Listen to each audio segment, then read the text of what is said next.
I put the salmon in a bowl. Take some. Hi, my name is Joe Guerrera, and I know fish. We're going to talk about the most popular fish in the world today, salmon. You have farm-raised that's available all year long, and you have wild salmon that's seasonal.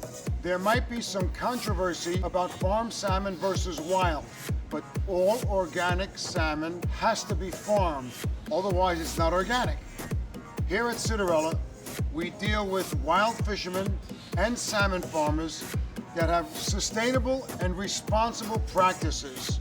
So here's how I grill my salmon. Put it in a bowl, drizzle it with some olive oil, season it with some sea salt and some pepper. Toss it around the bowl, and here it is ready to be grilled. I like my salmon rare, so I grill it 2 minutes on each side. And here you go.